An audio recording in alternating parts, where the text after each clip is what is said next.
Welcome to day 72 of TFIF 365.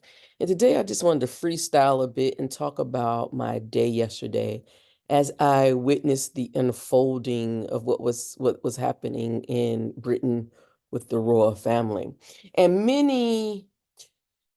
it's really interesting because again, as you know, my focus is on what's possible rather than what is.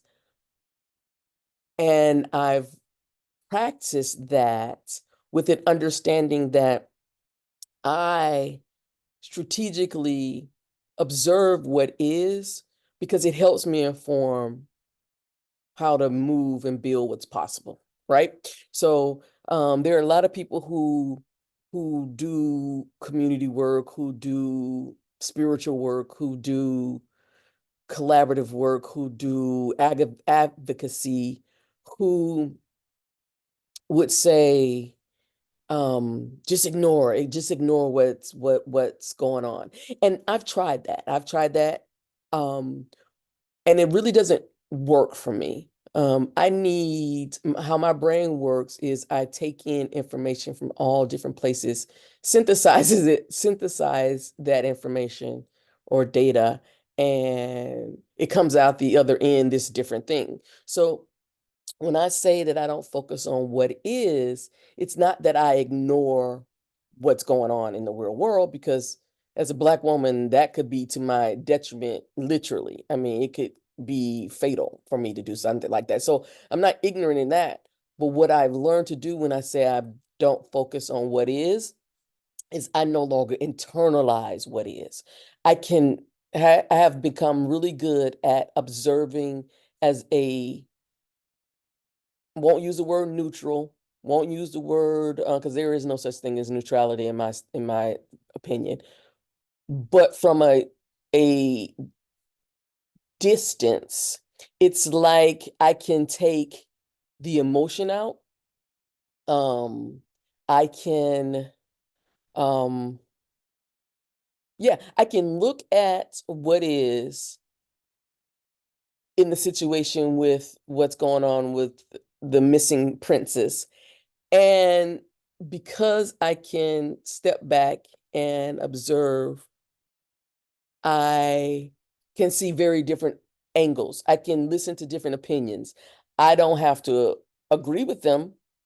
And this is not both sidism kind of thing. It's not saying that all sides are equal, because again, that's that bullshit neutrality.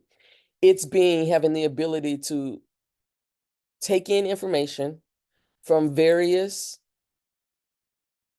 um, places. Um, but this is a big one. It has to be what I will not observe or take in is or things that are violent. I can't do that. I can't take in trauma happening in the moment. I will not watch um, certain things because fundamentally it is not rooted in supremacy free, coercion free, discrimination free, and exploitation free. Although nothing is, I have to protect. That's how I protect myself. There are so I to focus, to look at what is in a way that allows me to maintain my peace of mind and my joy and well-being. I have to create strategies around it. So there are certain things I will engage in and certain things I won't engage in. And then those things that I do engage in, there's certain ways that I engage in it, because I already know that there are no supremacy free, coercion free, discrimination free, and exploitation free um systems, institutions, and policies out there. So how I normally explain this is I feel like I'm outside of the matrix, but everything else in the world is inside the matrix. So I have to go inside the matrix to be informed, to get, I mean, hell, that's how I get paid. Everything, the people who pay me are inside the matrix. So I have to figure out a way to navigate the matrix without being tainted by the matrix. So as I'm watching yesterday's activities unfold, and I'm watching it because what it does for me is confirm what I've been saying, that these systems, institutions, and policies rooted and designed to privilege the few at the expense of the many are being exposed in ways that we could not have even imagined. There is no advocacy group that could have created this shitstorm that's happening right now.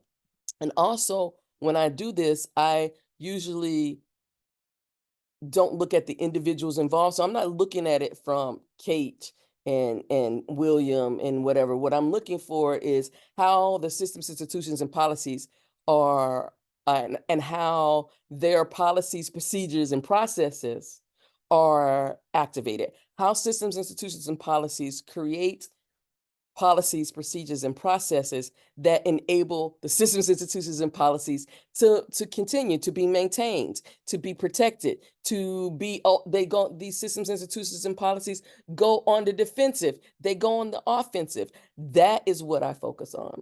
And because I'm looking at it from a macro level, I can see and connect dots that other people can't, and which keeps me kind of above the fray, but not in a supremacy way as I'm better in, but it keeps my vision, it keeps my focus not in the minutia. So I don't get into the personalities of the individuals. I just look at how the personalities of the individuals are interacting or engaging or what am I trying to say, are being protected by or being harmed by the systems, institutions, and policy.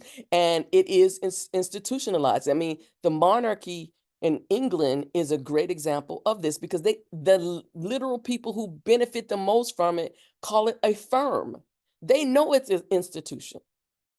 And so it's interesting to see these things play out, because they help inform, trust, and believe I will be able to use this information to understand something that comes up later, or explain something that happened in the past, because I spot patterns. I'm a pattern watcher. So yeah, that was a lot, because I just want to, I guess I'm getting more comfortable with you.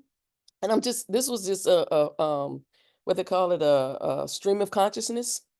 Usually I have like my notes that I want to talk about, but today I was like, this is such a good opportunity to talk about how I navigate certain situations that happen in the real world, right? So until tomorrow, peace.